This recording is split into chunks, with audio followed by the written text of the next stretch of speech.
사도행전 강의 42번째 시간, 성도를 이끄는 힘, 성도를 이끄는 힘, 이런 제목을 가지고 말씀을 전하겠습니다. 자, 사도 바울이 지금 바나바와 함께 1차 전도 여행 다니고 있다 말씀드렸어요. 현재 위치는 루스드라라는 곳이에요. 자, 루스드라에서 어떤 일이 있었습니까? 지난 설교에서 말씀을 드렸는데 안진뱅이를 일으키는 일이 있었어요. 그 기적의 통로는 바로 바울이었습니다. 그러자 사람들이, 그리스 로마 신화에 심취했던 사람들이 바울과 바나바를 신격화하려고 했죠. 그들을 경배하려고 했죠. 자, 그러자 바울과 바나바가 어떻게 하였습니까? 격렬하게 저항하면서 거절하였죠. 복음의 정신에 맞지 않고 우리도 하나님 앞에서 여러분과 같은 성정을 가진 사람이라는 것을 그들에게 강조하였어요. 자, 그리고 나서 어떤 일이 벌어졌습니까? 심지어 신격화하려고 했었던 사람들이 돌변하는 사건이 있었다는 것이에요. 무슨 일이 있었는가? 19절 말씀, 유대인들이 안디옥과 이고니온에서 와서 무리를 충동하니 그들이 돌로 바울을 쳐서 죽은 줄로 알고 시외로 끌어 내치는 사건이 있었다는 것입니다. 자, 같은 지역의 사람들이 타 지역에서 온 유대인들에게 선동을 당했다는 것이에요. 자, 비시디아 안디옥과 이고니온, 이미 바울과 바나바가 지나온 도시에서 유대인들이 쫓아왔다는 것입니다. 자, 이 사람들은 바울의 앞으로의 선교 일정 가운데 늘 쫓아다니는 유대주의자들이라고 할 수 있어요. 유대주의자들, 그들이 동의할 수 없는 그리스도의 복음, 그것을 전하는 바울과 바나바를 박해하려고 이제 쫓아다니는 것이죠. 자, 그들이 이곳에 와서 무리를 충동하여서 이간하여서 바울을 돌로 치게 하였다는 것입니다. 자, 어떻게 충동하였는가, 어떻게 이간하였는가 저희가 알 수 없지만 어쨌거나 그런 일들이 벌어졌다는 것이에요. 그래서 바울은 돌에 맞아 죽은 사람처럼 됐고, 실제로 그 바울을 돌로 쳤던 사람들은 바울이 죽었다라고 생각하고 돌팔매질을 멈췄었다는 것이죠. 그리고 나서 바울의 시신이라고 여겼던 것을 시외로 끌어서 내쳤다는 것입니다. 도대체 무슨 일이 있었던 것이에요? 자, 먼저 비시디아 안디옥에서 어떤 일이 있었죠? 사도행전 13장 50절 이하의 말씀을 보니까 유대인들이 경건한 귀부인들과 그 신의 유력자들을 선동하여 바울과 바나바를 박해하게 하여 그 지역에서 쫓아냈다. 바로 그 유대인들이 쫓아왔다는 것입니다. 자, 이고니온에서는 어떤 일이 있었어요? 사도행전 14장 5절로 6절, 이방인과 유대인과 그 관리들이 두 사도를 모욕하며 돌로 치려고 달려드니 그들이 알고 도망하였다. 이고니온에서도 그런 환난이, 핍박이 있었던 것이고, 그 유대인들, 그 열성분자들이 바울과 바나바를 쫓아왔었다는 것입니다. 자, 그런데 이곳에 있었던 사람들 어떻게 생각하세요? 저희가 루스드라에서 바울과 바나바가 신격화 될 뻔했다는 말씀을 드렸었는데, 어떻게 그랬던 사람들이 이렇게 달라질 수 있어요? 다른 사람들이었을 수도 있고, 그런데 예를 들면 찬양과 경배의 대상에서 극단적인 적대감의 대상으로 바뀐 것이니까. 그런데 이런 일들은 얼마든지 있다는 것이에요. 가장 비슷한 예는 예루살렘으로 입성하는 예수님을 연호했던 사람들이 있잖아요. 호산나 우리를 구원하소서. 그랬던 사람들이, 같은 예루살렘 성의 사람들이 십자가에 못 박아라, 그렇게 이야기했거든요. 자, 어쨌거나 같은 인물들은 아닐지라도 같은 지역에서 같은 사람들에 대해서 전혀 다르게 반응하는 일들은 있을 수 있다는 것을 말씀드리는 것이에요. 자, 어쨌거나 그렇게 평범한 사람이라고 생각하니까 이제 루스드라 사람들도 바울과 바나바를 공격하는 것이 어렵지 않았다는 것입니다. 여러분, 바울을 돌로 쳤다는 것이에요.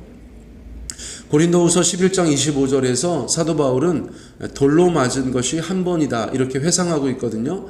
아마 루스드라에서의 일이었던 것으로 저희가 보는 것이죠. 또 갈라디아서 6장 17절에 내가 내 몸에 예수의 흔적을 지녔다 이런 말을 하는데, 흔적이라고 말하는 스티그마타는 상처나 흉터를 뜻하는 것이에요. 어쩌면 바울이 예수님을 위해서 복음을 전하다가 그의 몸에 큰 상처나 흔적을 가진 것이 아닌가, 그렇게 보는 사람들도 있다는 것이에요. 어쨌거나 죽음 직전까지 멀쩡했던 사람이, 쌩쌩했던 사람이 돌에 맞아서 한 대, 두 대, 세 대 계속 맞아가면서 출혈하고 또 죽어가는 그 돌팔매질이 얼마나 끔찍합니까? 너무나 야만적이고 원시적인 그런 사형의 방법이라고 저희가 할 수 있어요. 또 돌에 맞은 사람, 또 여기서 바울은 얼마나 아프고 두렵고 비참하고 끔찍했겠어요? 그렇죠? 어쩌면 그가 돌에 맞으면서 자기도 어느 정도 동참했었던 스데바 집사님의 그 순교를 떠올렸을 수도 있어요. 또 유대인 추적자들을 보면서 자신의 과거가 그랬잖아요. 그렇죠? 다메섹까지 예수 믿는 사람들 쫓아다니면서 괴롭혔던 바로 그 모습이잖아요. 그러니까 사도 바울이 또 여러 가지 생각을 했을 것이다. 또 예수님 생각도 했겠죠.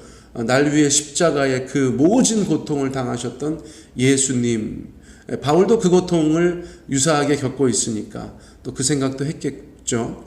또 그리고 정말 이렇게 죽는구나, 그가 정말 의식을 잃었고 정신을 잃었고 기절했고 죽음에 가까웠으니까 여러분 여러 가지 생각을 했었을 것이라고 저희가 볼 수 있어요. 자, 고린도후서 1장 8절과 9절에서 사도 바울이 이렇게 이야기합니다. 형제들아, 우리가 아시아에서 당한 환난을 너희가 모르기를 원하지 아니하노니 힘에 겹도록 심한 고난을 당하여 살 소망까지 끊어지고 우리는 우리 자신이 사형 선고를 받은 줄로 알았으니. 자, 이 모든 것들이 어쩌면 1차 전도 여행에 있었던 루스드라에서의 사건을 이야기하는 것이 아니냐, 자, 그렇게 생각하는 성경학자들도 있다는 것입니다. 자, 그러나 끝날 때까지 끝난 것이 아닌 것이죠. 자, 끝날 때까지 끝난 것이 아닙니다. 제자들이 둘러섰을 때 20절, 제자들이 둘러섰을 때에 바울이 일어나 그 성에 들어갔다가 다음날 더베로 가서 복음을 또 전했다는 것입니다. 참 놀라운 순간이죠. 유대인들이 시체인 줄 알고 버렸는데 제자들이 둘러섰을 때에 바울이 다시 의식을 회복했다는 것입니다. 자, 제자들은 왜 바울을 둘러섰을까요? 바울의 생사를 확인하려고, 또는 어쩌면 바울의 장례를 치르려고 그곳에 그렇게 모여 있었을 수도 있을 것이죠. 자, 그런데 그때 기적적으로 눈이 떠진 것입니다. 자, 너무나 감격적이고 감사한 순간이죠. 자, 그런데 평범한 사람이라면 복음을 전하다가 그렇게 돌에 맞아서 정말 죽었다가 살아나면 어떻게 반응할까요? 당연히 다른 도시로 바로 이동하던가 더 나아가서 선교를 포기하는 그런 일도 있을 거예요. 하지만 바울은 놀랍게도, 정말 놀랍게도 죽음의 도시인 루스드라로 다시 들어갔다는 것이에요. 자기가 죽을 뻔했던 그 루스드라로 다시 들어갔다는 것이에요. 자, 이것이 용기인가요? 아니면 무모함인가요? 자, 그리고 나서 그 다음날 쉬지 않고 더베라는 곳으로 이동했다는 것입니다. 루스드라에서 100km 떨어진 곳이었는데 그 몸으로 바로 선교 여행을 시작하여서 말씀을 전하여서 많은 제자들을 얻게 되었었다는 것이에요. 사랑하는 성도님들, 이렇게 사도 바울을 하나님 앞에서 강력하게 이끌고 있는 신앙의 힘은 도대체 어떤 것일까요? 그 실체는 도대체 무엇일까요? 고린도후서 11장 23절로 33절에 보면 바울이 선교 여행 중에 겪었던 많은 어려움들을 이야기하고 있어요. 수고하고 옥살이하고 매맞고 표류하고 강의 위험도 있고 강도의 위협도 있고 동족의 위험도 있고 이방인의 위험도 있고, 그런데 계속해서 멈추지 않고 주께서 주신 그 사명을 끝까지 감당하려고 한다는 것이에요. 어떤 힘일까요? 어떤 신앙의 힘일까요? 적어도 바울에게 있어서는 과거와 현재와 미래에 그를 지탱하는 모든 신앙의 요소가 있었다는 것을 저희가 알 수 있어요. 자, 그러므로 이 말씀을 들으실 때 우리가 이 땅에서 오늘날 살아가고 있지만 우리 모두에게 적용할 만한 내용이 분명히 있다, 그렇게 말씀드릴 수 있겠어요. 자, 먼저 과거의 요소에는 어떤 것들이 있을까요? 자기 같은 죄인을 구원하여 살리신 예수님에 대한 감사와 사랑, 그것이 있었을 것이라는 것이죠. 자, 디모데전서 1장 13절, 내가 전에는 비방자요 박해자요 폭행자였으나, 하나님께서 그런 바울을 복음 전파자로 부르셨다는 그 감격, 여러분, 그것이 바울 안에 강력한 힘으로 존재하고 있는 것이에요. 또 고린도전서 15장에 보면 사도 중에 가장 작은 내가 나 된 것은 하나님의 은혜다, 이런 고백들을 하잖아요. 그렇죠? 예수님과 교회에 대한 빚진 자라는 의식, 나 같은 자도 구원받고 나 같은 자도 부름받았다는 바로 그 마음, 여러분, 그것이 사도 바울의 심령에 가득하다, 아주 견고하게 자리 잡고 있다는 것을 저희가 알 수 있어요. 여러분, 우리도 주님께서 구원하셨는데 이전의 삶을 보면 주님께서 정말 은혜로 구원하신 것이라는 사실을 저희가 알 수 있죠. 그러므로 나의 나 된 것은 하나님의 은혜다라는 것을 고백하지 않을 수가 없어요. 자, 바로 그런 마음들이 우리 가운데 있어야 된다는 것입니다. 자, 바울의 현재의 요소는 어떤 것이 있을까요?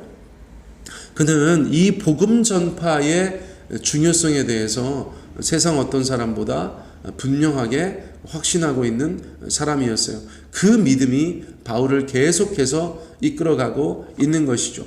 로마서 1장 16절 말씀해 보세요. 내가 복음을 부끄러워하지 아니하노니 이 복음은 모든 믿는 자에게 구원을 주시는 하나님의 능력이 됨이라. 여러분, 그 복음을 전할 때 그 복음을 받아들이는 사람은 구원을 받는다, 그렇게 생각하니까 내가 이 복음을 멈출 수가 없다는 것이죠. 자, 우리가 정말 복음을 전하고 누군가 예수님을 믿었을 때 그가 지옥에서 천국으로, 그리고 사망의 나라에서 생명의 나라로, 마귀의 나라에서 그 사랑의 아들의 나라로 옮겨진다는 것을 확신한다면 우리는 복음 전파를 멈출 수 없지 않겠습니까? 바울은 세상 어떤 사람보다 그러한 믿음을 더 확고하게 가지고 있었던 사람이기 때문에 돌에 맞아 오늘 죽었다 깨나도 내일 다시 복음을 전파하러 먼 길을 이동하는 그런 모습을 저희 가운데 보여주고 있다는 것이요. 또 성령께서 그와 동행하신다는 것을 알 수 있어요. 힘들고 어렵고 지치고 고독하고 슬프고 아픈 일이 많지만 성령께서 우리 사도 바울의 심령 가운데 날마다 함께 하셔요. 디도서 3장 6절, 예수 그리스도로 말미암아 우리에게 그 성령을 풍성히 부어주셨다. 예수님 믿는 자들에게, 예수님 높이는 자들에게 예수님의 영이신 성령을 하나님께서 부어주시니까 우리가 이 땅에서 공급받을 수 없는 어떤 강력한 힘이 하늘로부터 우리 가운데 부어지는 것을 경험할 수 있다는 것이죠. 사도 바울은 그것을 늘 경험했었던 것이에요. 사랑하는 성도님들, 그러므로 이 땅 가운데 우리가 살아갈 때 사명자라는 의식, 주님께서 우리 가운데 맡기신 일을 완수해야 된다는 그런 마음, 여러분, 그런 것들이 우리 가운데 중요하다 생각되어지고, 또 여러 가지 힘들고 어려운 일이 많지만 성령께서 우리 가운데 부어지실 때에 우리가 이 땅의 많은 것들을 능히 이길 수 있다는 믿음을 가지고 우리가 성령님을 구하면서, 날마다 구하면서 이 땅 가운데 하늘의 힘을 공급받고 아버지 앞에 하늘의 힘을 가지고 살아가는 저희가 되기를 간절히 원합니다. 또 세 번째, 미래의 요소도 있죠. 미래적인 요소. 사도 바울이 앞날을 생각할 때 그가 이 땅에서의 많은 어려움들을 충분히 이겨낼 수 있는 그런 요소가 있다는 것이에요. 자, 어떤 것이 있습니까? 첫째는 천국에 대한 분명한 확신을 가지고 있었다는 것이에요. 자, 디모데후서 4장 18절, 주께서 나를 모든 악한 일에서 건져내시고 또 그의 천국에 들어가도록 구원하시리니 그에게 영광이 세세 무궁토록 있을지어다. 아멘. 자, 바울의 고백입니다. 여러 가지 일들을 다 겪어요. 나의 모든 악한 일에서 건져내시고 또 그의 천국에 마침내 들어가게 하신다면 우리가 그분을 위해서 또 이 땅 가운데서 담대하게 살아가지 못할 이유가 없다는 것이죠. 그것이 사도 바울의 믿음이었다는 것이요. 이 땅에서 아무리 힘들고 어려운 일을 겪더라도 우리는 영원한 천국에 들어갈 사람들이다. 그 믿음을 가지니까 이 땅에서 고생하고 조금 아프고 어려워도 나는 이 땅에서의 삶을 들여서 영생을 얻는다. 그런 생각으로 하루하루 견디고 이겨냈다는 것을 저희가 알 수 있다는 것이에요. 자, 두 번째로는요, 하나님의 보상에 대해서 분명한 확신을 가지고 있었다는 것이에요. 자, 예를 들어서 하나님의 말씀은 우리 가운데 무엇라 말씀하십니까? 요한계시록 2장 10절 말씀에 보면 서머나 교회에게 이렇게 말씀하시죠. 내가 죽도록 충성하라. 그리하면 내가 생명의 관을 내게 주리라. 예수님께서 교회 가운데 말씀하신 약속이에요. 죽도록 충성하는 자에게 생명의 면류관을 주신다는 거예요. 영생의 면류관을 주신다는 것이에요.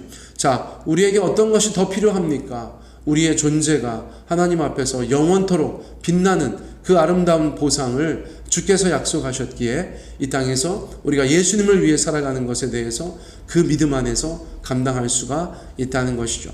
사랑하는 성도님들, 오늘은 사도 바울이 우리가 생각할 때는 너무나 힘들고 어려운 일을 당하면서도 그의 삶의 모든 헌신된 일들을 포기하지 않고 주님 앞에 그 사명을 따라 살았던 것이 도대체 어디서 나오는 힘인가를 저희가 생각해 보았어요.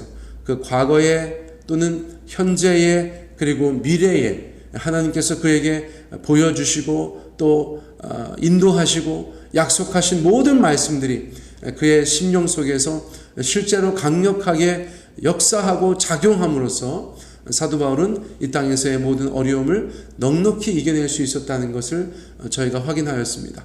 그러므로 사랑하는 성도님들, 주님을 더욱더 깊이 경험하시기를 원합니다.